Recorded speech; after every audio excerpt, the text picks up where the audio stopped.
Boa noite, pessoal.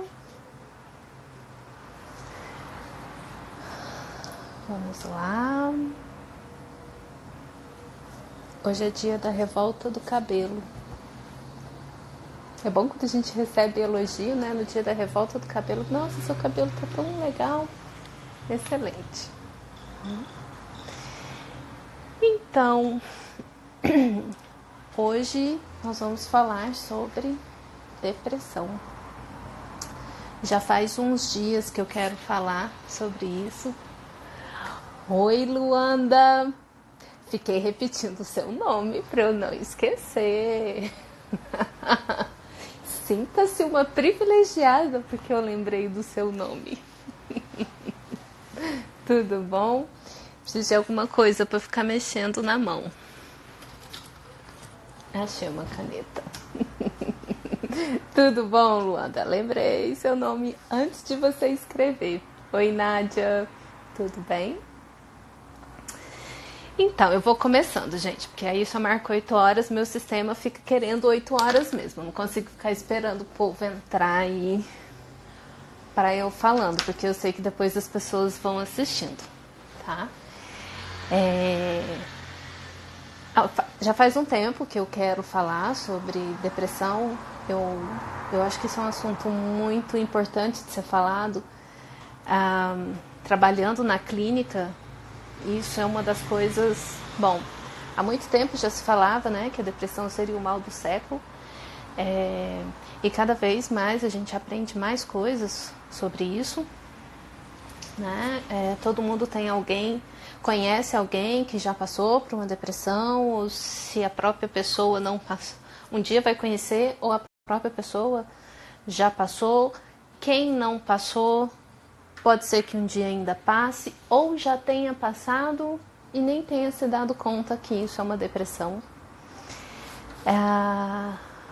Porque a gente é um ser orgânico, né? Então eu gosto de falar assim, para a gente começar a pensar no que é depressão.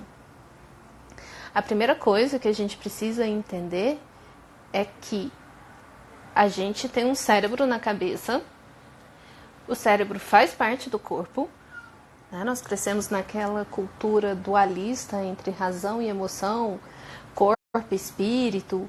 Aí a gente tem essa sensação, não sei, de que a mente é uma coisa espiritual e não é corpo, né?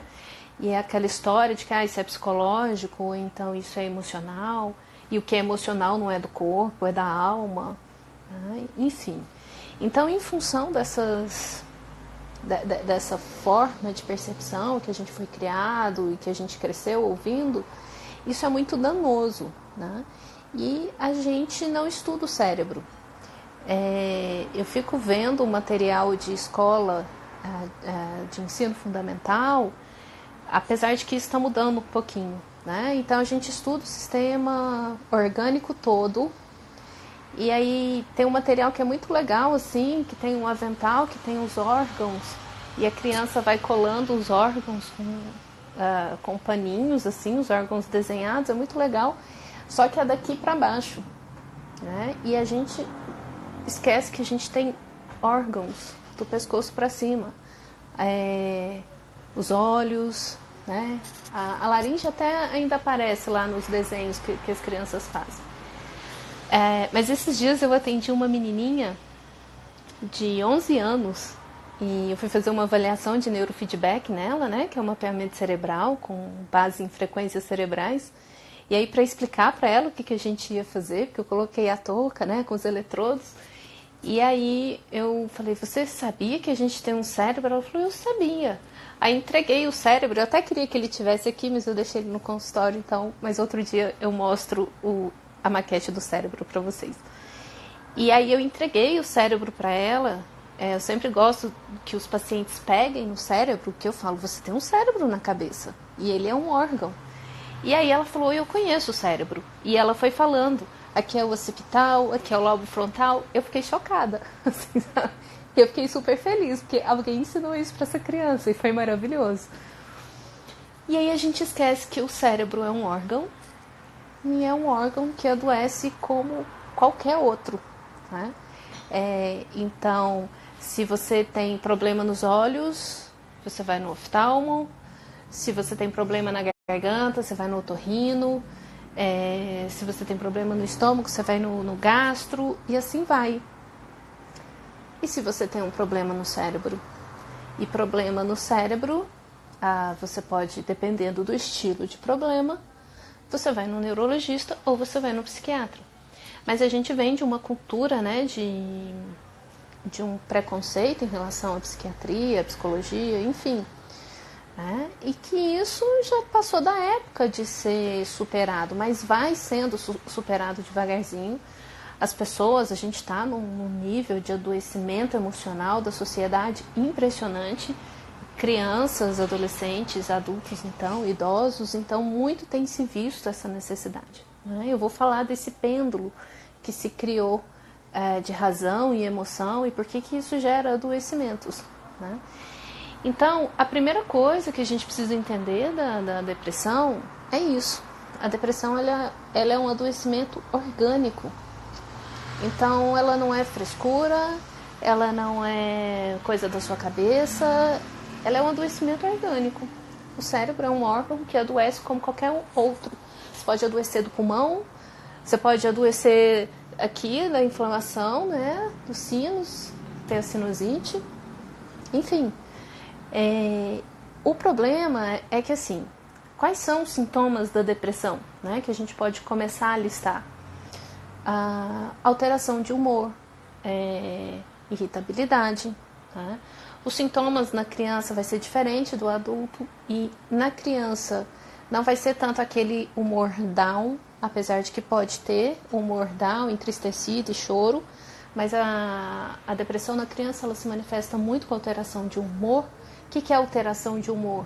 A criança está assim num momento, em pouco tempo, ela já estou num ambiente que é barulhento. Tem barulho da rua, vem todo. Bom, se eu supero isso, vocês também superam. Então, todo mundo vai ser resiliente em relação a isso, tá? Cada live eu tô num ambiente diferente, né, gente? Tá. Voltando à concentração. Passou uma moto. Eu detesto barulho de moto. Perdi, gente. Sim, cada órgão adoece, ok? E o problema, os sintomas da depressão. Irritabilidade, que na criança vai ser um dos sintomas importantes. Comportamentos agressivos, por exemplo, né? A baixa tolerância, frustração, isso no idoso, no adulto também, enfim, nas pessoas em geral. Isso é alteração de humor. Você está de um jeito e passa para o outro de uma vez, podendo ser de satisfação a insatisfação, da tristeza para a irritabilidade e de bem-estar. Então, alteração de humor. O humor altera com muita facilidade em um curto período de tempo, tá? Então, isso é um ponto para diagnóstico, para fechar diagnóstico de depressão. Mas só um sintoma que eu falar aqui, ele não serve para fechar diagnóstico de depressão. Você tem que ter uma coleção de sintomas, tá? Sendo que os principais humor depressivo, né? Humor deprimido, aquele humor down, a falta e a falta de prazer e de satisfação, tá? Então, a maior parte do dia, um maior número de dias, maior parte do dia, você humor down, desanimado, sem força, sem ânimo, né? E falta de prazer, falta de satisfação naquilo que antes você tinha. E isso por um período de 2 semanas. Se você tiver esses 2 sintomas, mas agora eu não vou lembrar de cabeça, mas uns 5 dos outros que eu vou listar, então isso já fecha um diagnóstico de depressão, excluindo outras questões orgânicas, tá? E a gente vai falar dessa sobreposição de sintomas. Então, os principais, falta de prazer e satisfação, né? Humor depressivo, esse humor down, humor rebaixado que a gente fala, e aí começa irritabilidade ou baixa tolerância à frustração, mais do que o comum, Alteração de apetite, podendo ser para mais, comer mais do que o comum, ou menos, comer menos do que o comum. Não sentir fome ou sentir fome demais. Alteração do sono, para mais ou para menos. A pessoa pode ter uma necessidade de dormir por mais tempo do que ela está acostumada, ou então dormir menos tempo, que aí são os quadros de insônia. Alta agressão também conta. Em alguns casos também vai acontecer. Eu posso falar da questão da autoagressão, tá? Mas ela não é um critério para fechar diagnóstico de depressão. Não que não signifique que não possa acontecer na depressão, tá? Mas ela não é um critério específico para depressão. Então, alteração do humor, satisfação, perda de satisfação em prazer em coisas que já tinha antes, que sempre teve, que gostava, irritabilidade, né, que é alteração de humor, alteração do sono para mais ou para menos, alteração do apetite para mais ou para menos, alteração da libido, do desejo sexual, tá, para menos,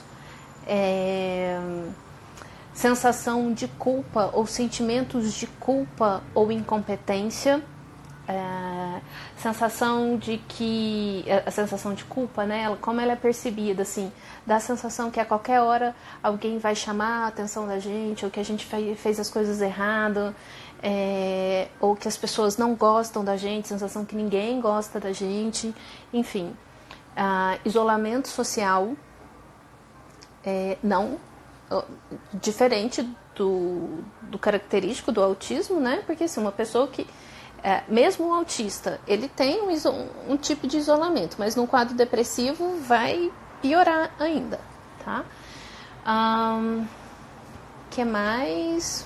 Bom, eu devia estar com a listinha aqui, mas eu acabei de chegar de viagem, tá? Nós fizemos um bate e volta, eu e minha irmã, para Uberlândia, para buscar minha mãe. Fomos ontem e voltei hoje. Cheguei agorinha, 10 minutinhos, dei uma ajeitada aqui na revolta do cabelo, que hoje é dia, então queria ter a falta de concentração.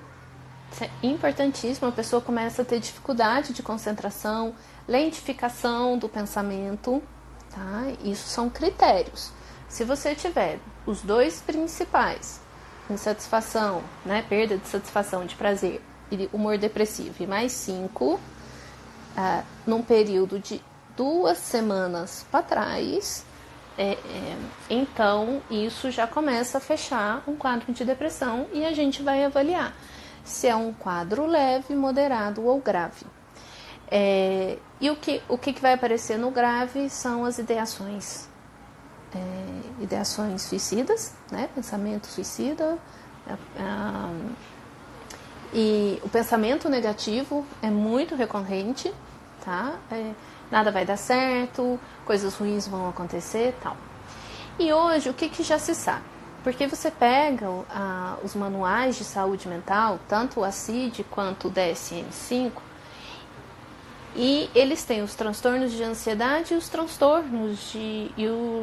transtornos depressivos, né? E aí, assim, cada vez mais eu estou indo para uma vertente que questiona diagnósticos, né? Quando você começa a estudar a neurociência, essa coisa de diagnóstico, ela começa a se diluir um pouquinho, porque o cérebro, ele não é compartimentado. Então, muitos quadros depressivos, eles se iniciaram com um quadro de ansiedade, e aí eles vão caminhando para uma depressão, porque a ansiedade, ela já é uma alteração do cérebro, um adoecimento orgânico, tá? Não é porque você não se esforça o suficiente, não é porque você é uma pessoa desequilibrada, você tem um cérebro que é um órgão que adoece. Eu vou repetir isso várias vezes, gente, para ver se entra nesse órgão que muitas vezes não processa algumas informações, tá? E aí, desse quadro de ansiedade, vai gerando vários transtornos e disso vai aparecendo outros adoecimentos, né? O cérebro, ele vai piorando. Então, depressão e ansiedade, elas andam de mãozinha dadas, entendeu? num quadro depressivo, como é muito comum o cérebro estar funcionando num nível de energia assim, igual o carro, no cheiro, só tá, o combustível está no cheiro, já saiu todos os pontinhos lá, ali que a depressão, o cérebro está funcionando assim, bem sem energia. Quando você pensa que você tem que fazer alguma coisa que você não vai dar conta, aí você já começa a pensar, alguém vai me chamar a atenção, isso não vai dar certo, e aí você começa com os sintomas de ansiedade, que a ansiedade é projeção de futuro negativo, né? Que coisas ruins podem acontecer. E aí você, poxa, se você está pensando que vai acontecer alguma coisa ruim, seu cérebro está arquitetando isso, o seu corpo vai reagir imediatamente a isso. O seu cérebro entende, estamos sob ameaça. O que ele vai fazer? Liberar adrenalina para te falar, cara, então reage o pouco que você tem de energia. Só que você não tem ação possível, porque aquilo que você está pensando não está acontecendo aqui agora. Né? Eu já fiz alguns vídeos sobre ansiedade, a gente vai acabar falando de ansiedade hoje também um pouquinho, para juntar com essa questão da depressão. Então, ansiedade e depressão, elas são parceiras ali, tá? São parças. Mas aí, o que acontece com a depressão? Da onde vem a depressão, né? Quais são as causas da depressão? Fator genético é importante, tá? Uma das coisas que hoje acontece, que já se sabe que é uma grande causa de depressão, é o nível de estresse elevado, de estafa mental, e a gente vive uma cultura de estudos e de trabalho, uma cultura que priorizou o desenvolvimento cognitivo, a produção, você vale o que você produz, você vale o que você ganha, você tem que ser bem sucedido, você vale a nota que você tira, né? A nossa geração e a geração... Eu nem sei se isso vai mudar tanto assim nas próximas gerações, né? A geração os filhos da galera aí dos anos 80 e 90, porque ainda muita coisa tem que mudar. Então, nós somos uma geração muito mais adoecida do que a dos nossos pais, tá? A galera dos anos 70, 80 e 90 para frente, aí só foi piorando. Então, o que acontece? Para a gente entender esse nível de estresse que vivencia hoje e que vai resultar nesse quadro depressivo entre crianças e adolescentes, e aí adultos adoecidos também. Tá? Imagina, um dia uma amiga minha, que é cardiologista, ela tem um filhinho de 4 anos, e ele tinha entrado para a escola, e aí ela quis uma orientação, porque os pais estavam tirando as crianças daquela escola, porque aquela escola não tinha sido bem avaliada no Enem, né? O menino tinha acabado de entrar na escola, 4 aninhos, né? Tava fazendo lá pré-alfabetização, e aí eu processei um pouquinho aquilo e pensei, bom, tudo depende do que você quer ensinar para o seu filho, né? Sua criança está bem? Está adaptada à escola? O primeiro ano de escola dela? Está tendo dificuldade social? A escola é interessante? Tá adorando, tá maravilhoso, não sei o que e tal. Por que mudar? Porque a escola não foi bem avaliada no Enem? Quando essa criança chegar para fazer Enem, já vai ser outro processo, já vai tudo ter mudado, né? Então tudo depende qual o foco que você quer dar de educação para o seu filho. Se você vai educar o seu filho para passar no Enem, ou se você vai educar o seu filho para a vida. Se você for educar o seu filho para o grande objetivo da vida dele, que é passar no Enem, então tire ele dessa escola. Mas se você quiser criar o seu filho com um bom desenvolvimento cerebral, né, que é a infância é um momento importantíssimo do desenvolvimento cerebral da criança. Para isso, a criança precisa de um ambiente social favorável. Ela precisa ter espaço para criatividade, ela precisa ter espaço para desenvolver, para explorar, para experimentar. Ok, não sendo suficiente, né, eu me assustei com a pergunta, pensei, nossa, que nível nós estamos, né? E aí a minha irmã, Carol, com o meu sobrinho de 2 anos, ia entrar para a escolinha, para o maternal, e aí a minha irmã me pergunta, ela estava escolhendo a escola, e ela me pergunta exatamente isso. O que eu achava, porque a escola que ela queria colocar o filho dela, que tinha fazendinha, tinha bichinhos, era naquele sistema Montessori, etc, etc, não tinha sido bem avaliada no sistema. Ai, meu Deus do céu, eu fico nervosa com essas coisas. E eu falei, Carol, depende pra que você quer criar seu filho. Então, pra que eu tô contando essa história, gente? Porque você percebe que o nosso foco é o educacional no sentido de reprodução de matéria. Se nosso sistema educacional fosse uma coisa, né, desenvolvida, realmente para desenvolver a capacidade do cérebro, seria ótimo, mas não é isso. É para reprodução. Decora e reproduz, decora e reproduz. E de um jeito padronizado. Hoje já se sabe que cada pessoa aprende de um jeito, num ritmo, de formas diferentes. E as escolas não têm esse preparo para ensinar crianças diferentes. Futuramente, e essa eu sou super otimista, gente. Talvez numa gerações para frente, as pessoas vão ser ensinadas de forma individual. Ao mesmo tempo que os pais de autistas ou outras crianças com necessidades especiais se preocupem nessa questão, sabem da necessidade do filho ter uma educação especializada, e não é por uma boa razão, né? Porque a criança tem dificuldade. Ao mesmo tempo, aquela criança ela está tendo um benefício que crianças que não são especiais, crianças com desenvolvimento típico, elas não estão se beneficiando. E crianças com desenvolvimento típico, elas também têm diferença de tempo, de aprendizagem, de processamento de informação, de forma de absorver informação. E aí, quem é que está olhando para essas crianças? Né? Essas crianças estão adoecendo também, porque elas são cobradas. Os pais podem não cobrar, mas o sistema cobra nota e aquela pressão. Enfim, você tem que passar. Hoje, o adoecimento do adolescente em questão de vestibular, de Enem, é uma coisa assim assustadora. E aí todo mundo vê isso, né?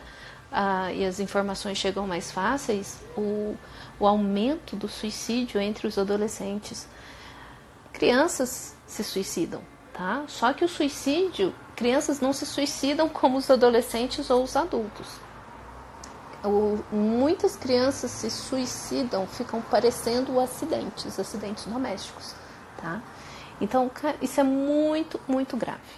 E aí, eu já falei isso num outro vídeo, hoje o nível de estresse das crianças é comparável com o de altos executivos. O problema disso é que o estresse, ele é uma fisiologia de defesa do organismo natural. A gente precisa ter os picos de estresse porque, né, libera cortisol, a gente tem toda uma reação fisiológica que é para ser momentânea, para você resolver alguma coisa e sair daquilo, né? Só que não é isso que acontece. E quando a gente está num nível elevado de estresse, o que acontece? Principalmente essa parte frontal do cérebro, pré-frontal, que é a região responsável por funções executivas, guardem isso, funções executivas, vai ficar prejudicada. Então, o que são as funções executivas? Capacidade de planejamento, execução, organização, motivação, regulação emocional, resolução de problema, isso são funções executivas. O pré-frontal é considerado o gerente do cérebro. Ele pega todas as outras informações que estão sendo processadas para canalizar para aquilo que você precisa resolver, né? Que você precisa planejar, organizar. Então, a maioria dos adoecimentos, dos transtornos mentais, tem prejuízo das funções executivas. No autismo está muito prejudicado, déficit de atenção, na depressão, funções executivas também caem. Em processos demenciais é a primeira coisa que começa a cair também. E aí, assim, no estresse, o pré-frontal não funciona. E aí você começa a fazer... A gente acostumou com um nível de estresse elevadíssimo. É elevadíssimo. A gente vive um nível de estresse hoje que a gente considera normal e está acostumado. E a gente não percebe que a gente já está adoecido, numa fisiologia de adoecimento. Imagina, e as crianças de hoje, elas tendo um estresse no nível comparável com grandes executivos, esse cérebro ele já vai desenvolver desde a infância com prejuízos. Então, a próxima etapa de desenvolvimento já vem com prejuízo. E aí, o pré-frontal, ele não vai desenvolver adequadamente. Ele vai ser um pré-frontal imaturo. Vai ser um adulto imaturo. Vai ser um adulto que não sabe organização, não sabe planejamento. E o que é pior, no mundo hoje, que o excesso de informação é enlouquecedor, né? É num ritmo assim frenético de informação, e que se você não tiver um bom pré-frontal, se você não tiver um bom treino de funções executivas, você vai adoecer. Porque é muita informação para processar o tempo inteiro, é um estresse de informação excessivo. E se você não tiver treinado essa habilidade desenvolvida, e é uma habilidade desenvolvida, igual se aprende a escrever, a ler, a um esporte, né? Se você não tem esse desenvolvimento das funções executivas, na vida adulta, com esse excesso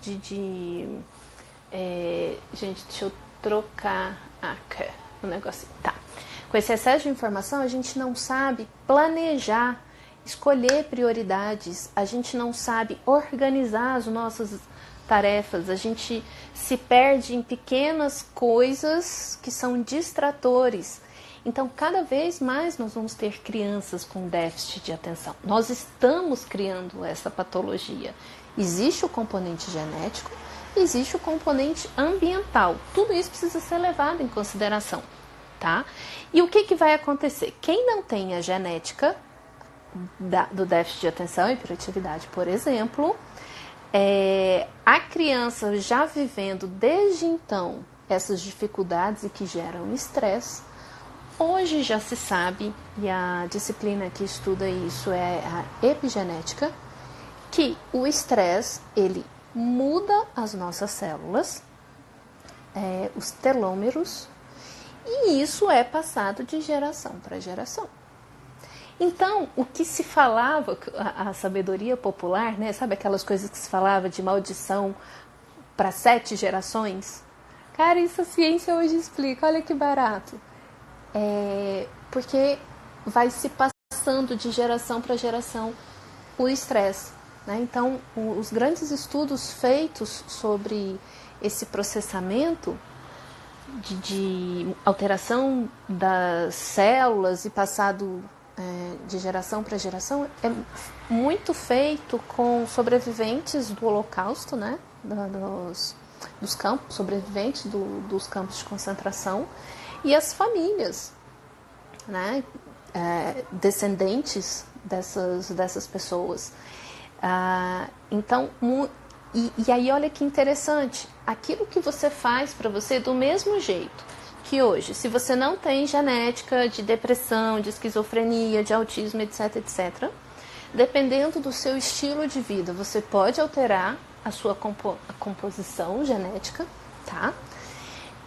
E transmitir isso para os seus descendentes, ok? Só que o contrário também é verdadeiro. Você pode ter no seu sistema essas informações genéticas e, dependendo do seu estilo de vida, você pode alterar beneficamente isso. que é através de um estilo de vida saudável, com atividades físicas, alimentação, regulação emocional, aprender a estabelecer prioridades. Isso nunca foi tão importante como na atualidade, tá? Então, funções executivas é fundamental. E por que eu estou falando de tudo isso? Porque esse nível de estresse que a gente vivencia, ele é um dos principais causadores de ansiedade e depressão, tá? Porque a gente não consegue, a gente chegou num nível de cobranças de produtividade ou de uma cultura de ser bem-sucedido sem exatamente saber o que é isso, com valores distorcidos, né, do ter, porque as gerações passadas, né, dos pais, eu falo da minha geração, por exemplo, que é dos anos 80, né, para trás, assim, eles vieram de uma cultura muito de escassez, né, de muita falta, uma vida muito sofrida. Então, eles tinham que ter as coisas, né? E a gente veio dessas gerações com isso gravado no nosso sistema, que é a escassez. Hoje se escuta muito falar nas terapias. Eu não sei se elas são holísticas ou se elas são alternativas, enfim, mas vários processos, né, holísticos, espirituais. Hoje se fala muito de não vibrar na energia da escassez. Isso não é à toa, tá, que se cria. A ciência hoje também mostra isso. Cada vez mais ciência e a questão holística vão se juntando. O que acontece é que nós temos o registro de escassez. Os nossos pais passaram fome, os nossos pais passaram frio, passaram necessidade, e nós temos isso no nosso organismo. Só que agora a vida não pede mais isso, desse tanto. Então a gente conquista as coisas bem jovem, né? Os pais conquistavam com 40 anos, eles já eram velhos. Eu tenho 39 anos e meus pais com 39 anos não tinham o nível profissional que eu tenho hoje, enfim. Então hoje as coisas são diferentes, ok? E a gente veio dessa cultura de escassez, com esse sistema de ansiedade, eu tenho que ter. O jovem adulto conquista coisas, passa no vestibular, tá na faculdade e de repente ele descobre que a dificuldade, né, gente? A faculdade não é nada na vida dele, não vai fazer nada, né? Continua problemas e o sistema educacional não ensinou aquele adolescente do ensino médio a ser um acadêmico, então o estilo de estudo vai ser completamente diferente. Ele não desenvolveu a habilidade de flexibilizar, de pensar, de pesquisar, então vai ser uma carga de estresse muito alta. O adoecimento dos acadêmicos, assim, é absurdo. Hoje, vários estudos têm buscado entender o adoecimento dos acadêmicos, né? Então, tem alguma coisa muito errada que não está certa, vocês não acham, no nosso sistema educacional. E aí, com esse nível de estresse, que é o cérebro funcionando a todo vapor, o tempo todo, sem ter período de descanso, e isso altera completamente o nosso sono. E se o cérebro não dorme, se a gente não descansa, você já acorda no outro dia sem recuperação, sem você se refazer, você só acumula cansaço, estafa, estresse e desgaste. O seu cérebro vai pifar. E aí você vai fazer um quadro depressivo. E quadro depressivo é um adoecimento orgânico do cérebro. Não é frescura, não é coisa da sua cabeça. Quer dizer, é coisa da sua cabeça, né? Porque o cérebro está na cabeça, então é coisa da sua cabeça. E psicológico significa que é do cérebro também, né? E o psicológico do corpo inteiro, porque o cérebro, ele está aqui, mas ele tem nervos conectando todos os órgãos. O problema dos sintomas depressivos é o seguinte: não são sintomas físicos como a gente está acostumado, com certos desconfortos e dores, né? Então, não é como é uma dor de garganta, uma infecção de garganta, que você tem dor muscular, dor de cabeça, febre, não é tosse, né? Não é dor no estômago, apesar de que todas essas coisas podem estar no quadro depressivo, você vai estar com o seu sistema imunológico baixo, você vai pegar tudo quanto é nhaca que passar perto de você. Então, o que acontece? Os sintomas da depressão, eles são muito familiares pra gente. Alteração de humor, alteração de sono, de apetite, do desejo sexual, da falta de prazer, indisposição, falta de concentração. Mas a gente não cresceu desde cedo vivenciando esses sintomas? Não é tão familiar? Você fica cansado, um dia você tá sem sono, no outro dia você tá bem, tá? Nossa, passei uma semana mal, dormi mal a semana inteira. Mas tudo bem, aí eu passo uns 3 dias dormindo bem, amanhã mais uma semana dormindo mal. E aí não dá tempo de fazer atividade física, porque tem que fazer tarefa, porque tem que... Cara, a agenda de criança e adolescente, vocês já viram? O adolescente tem tempo de fazer mais nada, gente. Saiu um livro recente falando sobre isso, né? Depois eu falo sobre essa questão. E é na adolescência que a gente começa a aprender a resolver várias questões de funções executivas. Então, muitos de nós já passamos por quadros depressivos. No nível leve de depressão, a gente sente mal-estar, mas a gente vai se arrastando, sabe? A gente faz força para sobreviver, a gente faz força para fazer as coisas. Mas a gente está indo, a gente está funcional, né? E aí, não, vou dar conta, vamos lá. E a gente não percebe que a gente já está com sintomas de adoecimento orgânico. Porque aqueles sintomas que a gente está sentindo, eles são muito familiares, eles são corriqueiros.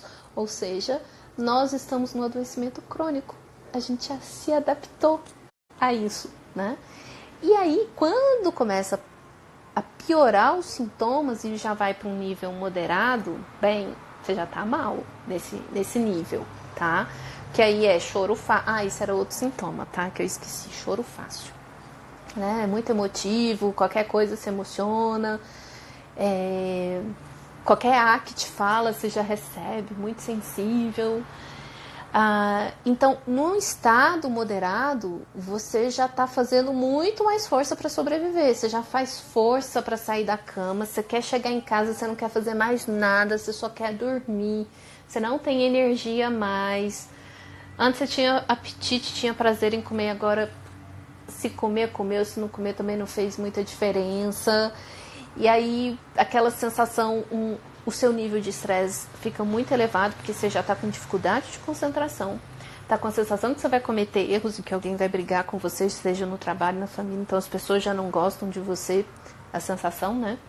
Então o tempo todo você está vivendo sobre uma ameaça, e você não percebe que você está no adoecimento. O seu nível, o seu apetite mudou, né? Então, você está comendo mais ou você está comendo menos. Se você está comendo mais, não significa que é com qualidade. Provavelmente você vai estar comendo mais carboidrato, mais açúcar, o que é extremamente danoso para o cérebro, gente. Se a gente soubesse o dano, açúcar é veneno, tá? A gente se envenena todo dia um pouquinho. Veneno em doses homeopáticas. Então, você está comendo mais, mas sem qualidade, ou você está comendo menos. Ou você está ganhando peso, ou você está perdendo peso, e o seu sistema imunológico, nutrientes, zero. Ok? Muito bem. Então, quando você chega num nível de depressão, e só vai piorando, né? Aí você tá com insônia, aí você faz o quê? E você, enfim, você vai fazer trocentas mil coisas. Um dos grandes auxiliares, né? Um dos grandes parceiros nesse período é o álcool. O álcool começa a trazer alívio nesse nível de estresse. Daí, para desenvolver um quadro de alcoolismo, né? É fácil. Algumas pessoas vão ter um perfil mais propício a isso. E a última coisa que a gente faz é ir no médico, que cuida desse órgão. Você tá com uma gripe, você vai no otorrino. Você tá com o nariz entupido, você baixa na unidade lá de saúde, gente. né? Parece um conjuntivite, você dá um jeito, arruma um oftalmologista. Aí você tá com insônia, alteração de apetite, irritabilidade, falta de concentração e tá fazendo força para estar bem, para levantar da cama, não tem energia, não tem, você tá doente. E aí, onde que a gente não vai?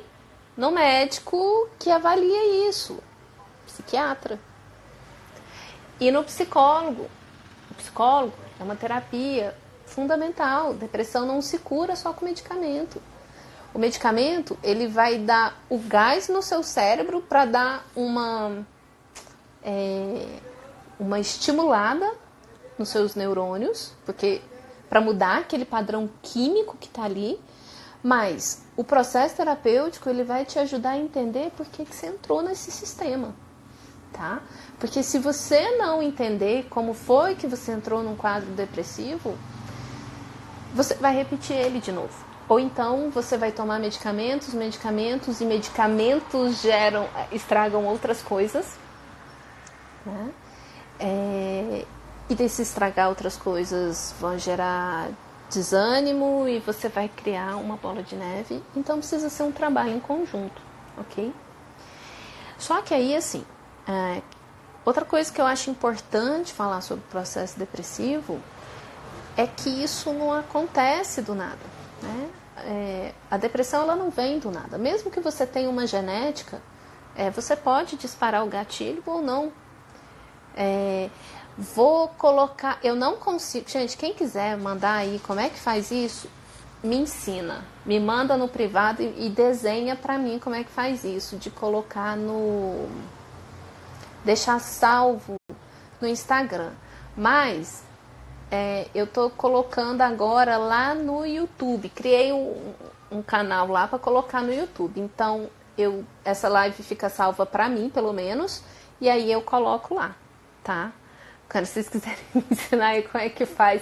Gente, eu não sou influencer ou essas coisas assim. Eu só tenho boa vontade, quero compartilhar o que eu sei com as pessoas.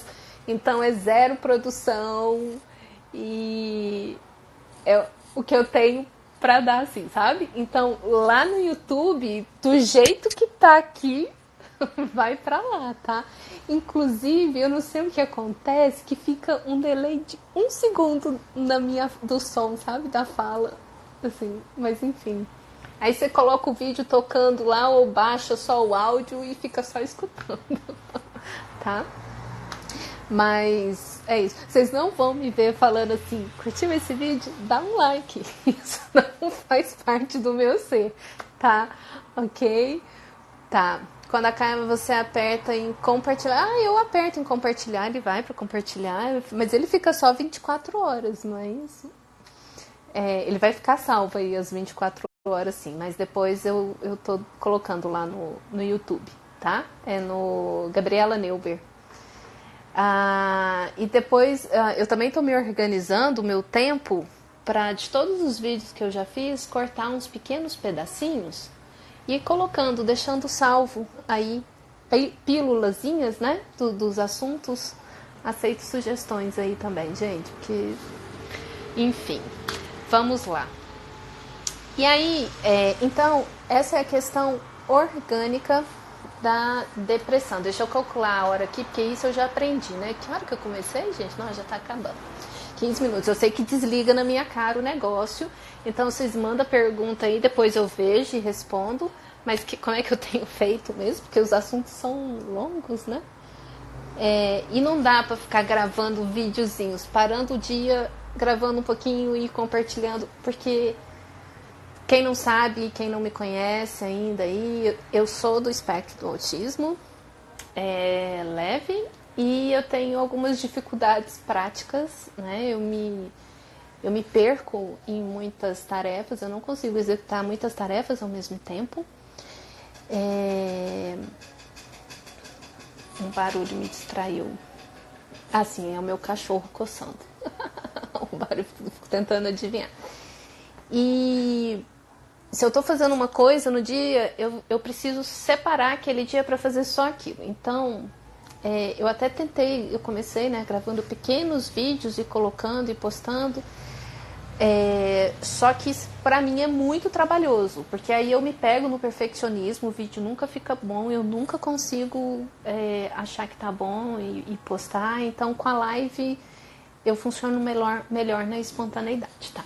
Autista tem espontaneidade sim, mas em algumas situações a gente trava. Ok. E uma questão que eu queria falar, então assim, essa foi a parte orgânica da depressão, da gente entender como o cérebro funciona. E hoje também já se sabe assim que muitas coisas que parecem depressão não necessariamente são depressão.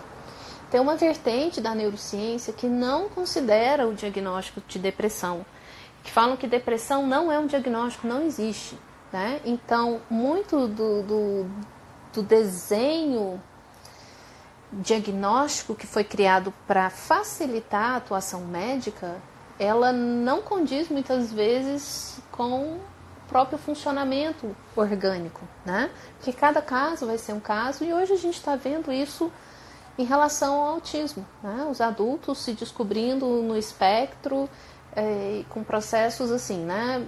Bem diferentes. Então, tem uma vertente da medicina e da psicologia, da neurociência, que discute essa coisa de que os diagnósticos... Aliás, em agosto desse ano, saiu um artigo mostrando como os diagnósticos, o uso, a prática de diagnósticos não é algo... principalmente mental, né, do diagnóstico mental, de transtornos mentais, não tem uma funcionalidade como se pensa ter.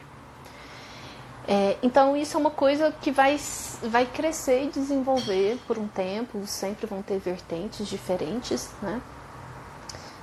E hoje já se sabe que o processo depressivo ele não acontece só pelo adoecimento do cérebro, e por isso se discute que a depressão não é um transtorno específico, porque nós somos um complexo, e isso vem num contexto social, ambiental, relacional. Eu tenho um vídeo que eu fiz uma live, tá, sobre o autismo, e eu vou postar amanhã lá no YouTube. Eu fiz uma live aqui, é uma historinha interessante. Mas depois eu faço outra live falando sobre isso, sobre diagnóstico em adulto, tá? Hoje já se estuda muito na neurociência o intestino, e aí isso também está virando um conhecimento muito em alta e vale muito a pena, que é o segundo cérebro, né? Chama-se o intestino de segundo cérebro, que são os neurônios entéricos, os neurônios do intestino. Nós temos neurônios no intestino. Então, muitos quadros depressivos não são tratados não com medicamentos, mas com alteração no hábito alimentar. Olha isso, tá? Tem um neurocientista, ele faleceu em 2014, David Servan, super recomendo a leitura do livro dele, chama Curar. Estresse, ansiedade, depressão, sem medicamento e sem psicanálise. E aí ele fala de várias terapias, inclusive alimentar. Outro psiquiatra, que é o Daniel Amen, tem vídeos dele no YouTube, a maioria em inglês, mas tem livros dele traduzidos em português, e ele é um dos profissionais que trabalham, ele é americano, que trabalha essa questão, né, da questão alimentar, gerando sintomas depressivos. Então, o que se discute hoje não é que não existem sintomas depressivos, existe, mas ele não é um transtorno como só depressão. É muito difícil a depressão vir sozinha, né? Ela vem num contexto orgânico, social, ambiental, enfim, cultural. Falando nessa questão ambiental, então, o que acontece? A depressão, a base emocional da depressão, e emoção a gente sente no corpo, eu falo muito sobre educação emocional, não é tristeza, tá? A base emocional da depressão é raiva, é frustração, é contrariedade. Está acontecendo alguma coisa na vida da criatura que ela não aceita, ela não admite, ela está emburrada. É isso que é para viver? Então isso eu não quero. Só que isso não estou falando não é uma forma consciente, né? É um aborrecimento interno, é uma revolta, é uma indignação do sistema, e gera uma impotência muito grande. É assim, eu não estou satisfeita com a vida que eu estou levando, com algo que está acontecendo na minha vida hoje, mas quando eu olho para aquilo que eu quero, parece tão assustador, ou o que eu tenho que ultrapassar para chegar lá é tão assustador, que eu olho e falo, não vou conseguir. Aí eu volto para cá e falo, mas essa vida eu não quero viver, aqui está muito ruim. Mas aquilo eu não vou conseguir. E aí fica nisso, fica sem saída. Quando a gente sente numa situação de impotência e de estar preso, o nosso sistema começa a entrar nesse estresse excessivo e a gente afunda na depressão. Então, contextualmente, a depressão ela vem geralmente nesse contexto, tá? Houve alguma mudança na vida da pessoa, ou a pessoa está percebendo que está chegando uma mudança, mas ela não se sente em condições de enfrentar aquilo. E aí começa uma evitação, um aborrecimento, uma luta interna. E aí esse conflito interno, que é um conteúdo psicológico, ele vai gerando uma carga de estresse, que é a questão orgânica, fisiológica, e adoece o cérebro, ok? Então, eu falo assim, a depressão ou qualquer outra doença do nosso corpo, gente, ela é um sinal, ela é um alerta, ela é um aviso que te fala, está acontecendo alguma coisa, preste atenção. Então, em questão existencial, eu sempre trabalho isso com meus pacientes, e eu estou falando isso de carteirinha, porque eu já passei por esse processo também. Eu já estive num quadro depressivo, não percebi que eu estava num quadro depressivo, mesmo trabalhando, tá, com isso todos os dias. O próprio profissional de saúde não percebe que ele está no processo adoecido. Eu só percebi porque eu entrei num quadro de insônia, assim, de uma semana eu já estava para enlouquecer, e sono para mim é uma coisa sagrada. E foi onde eu percebi que eu juntei as pecinhas e falei, cara, eu estou muito doente. E aí que eu fui me dar conta da minha alteração de apetite. A minha refeição diária era uma tapioca com queijo e ovo. Era suficiente para mim. E eu falava para um amigo meu, eu falei, nossa, não ando tendo fome. Aí ele falava, que bom, né? Porque a gente está sempre preocupado em perder peso. Eu falei, pois é, estranho, porque eu gosto muito de comer. Deixa eu controlar o horário. Se acabar o tempo, vai acabar o tempo, gente. Temos 5 minutinhos aqui. Aí eu entro de novo para responder perguntas, tá? Se tiver aí perguntinhas, dou um tempinho.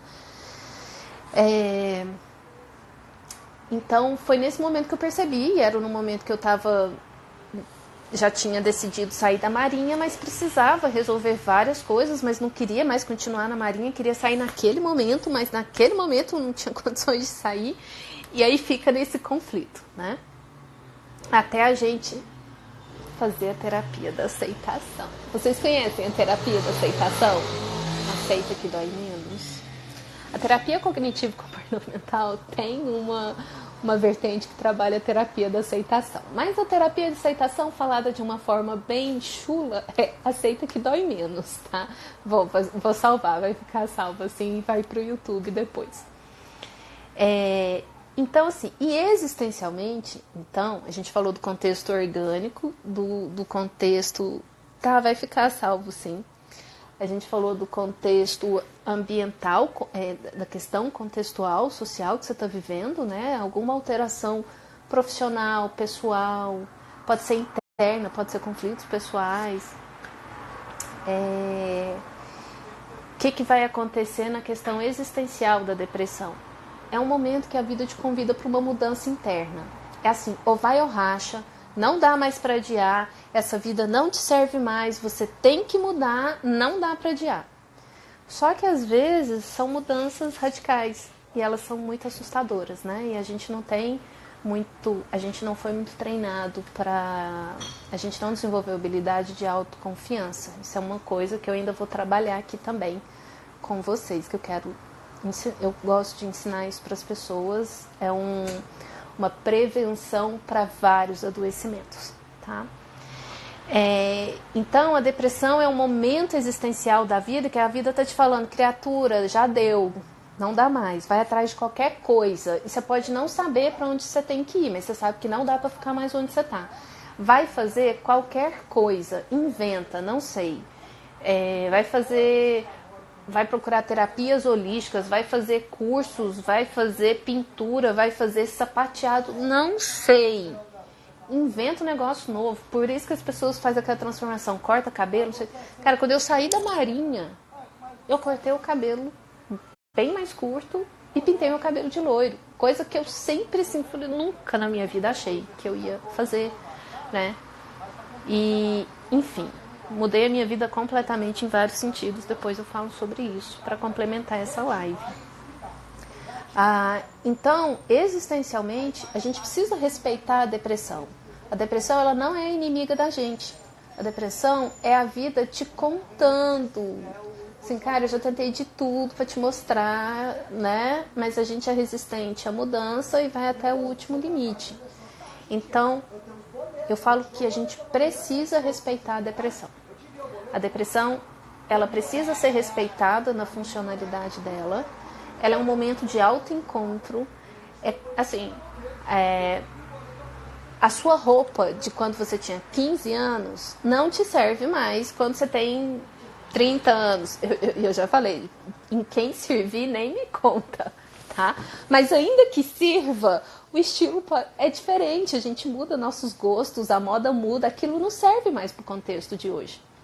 E chega um momento da vida que as nossas defesas relacionais, sociais, cognitivas, enfim, não nos cabe mais. Pessoas que antes fazia sentido pra gente não faz mais. Profissão que fazia sentido não faz mais. E a gente não foi ensinado a fazer o processo de mudança, que é funções executivas, chama flexibilidade cognitiva isso. Nosso sistema educacional... Pois é, Patrícia, não conversa comigo sobre isso, tá? Então, deixa eu me concentrar. A gente não foi, nosso sistema educacional não foi preparar a gente para as necessidades de mudança da vida, né? E nós somos de uma geração, galera aí 70, 80, 90, que os pais vêm de uma cultura de trabalhar a vida inteira numa mesma profissão, num mesmo emprego, numa mesma instituição. E isso hoje não é mais a realidade. E aí, pô, criatura, imagina, né? Eu fiz um concurso público federal, era oficial da Marinha. Quem é louca, né? Na altura do campeonato do país, pedir baixa, né? Pedir exoneração. Depois de 9 anos aí, pedir exoneração, porque ele estava me adoecendo. E o que me adoeceu foi o conflito. Sai, não sai, sai, não sai. Como que eu saio disso? Eu levei 5 anos para entrar na Marinha, eu estudei para esse concurso, escolhi a dedo, né? Então, esse conflito tem que mudar, mas, nossa, como é que eu faço? Então, é nesse aspecto que o processo terapêutico ele é fundamental para a gente enxergar aquilo que a gente não está enxergando. E a gente precisa de um olhar de fora, né? Eu como terapeuta, eu preciso de um olhar de fora. A gente não tem que fazer terapia para sempre. A gente vai, faz terapia por um tempo, aprende alguma coisa, se percebe, se renova, continua caminhando sozinha, né? Depois, num outro momento que precisar, num outro momento de mudança, você procura terapia de novo, né? Então, assim, muitas pessoas do espectro do autismo que não sabem que são do espectro, os adultos, os jovens, eles vão chegar nos consultórios de psicologia e psiquiatria com transtornos de ansiedade e depressão por dificuldades diversas de mudanças, né, de dificuldades sociais, sensoriais, enfim, muitas coisas. Então, a depressão, assim, o que eu queria deixar para vocês? Ela é um adoecimento orgânico, ela não é um adoecimento sem contexto. Aliás, toda doença, todo adoecimento é um adoecimento contextual, tem que analisar o contexto. E hoje é uma coisa que a medicina se perdeu muito nisso, né? Que é de avaliar o contexto daquele adoecimento. Se isso não for considerado, é um tratamento fadado ao fracasso. Tá? Temos 30 segundos, gente. E a depressão existencialmente é um convite para mudança, tá? Vai encerrar aqui 10 segundos, eu vou entrar de novo para ver se tem perguntinhas e para eu fazer um fechamento para explicar umas coisinhas que eu vou postar. Aí, tá bom? Já volto, gente. 0.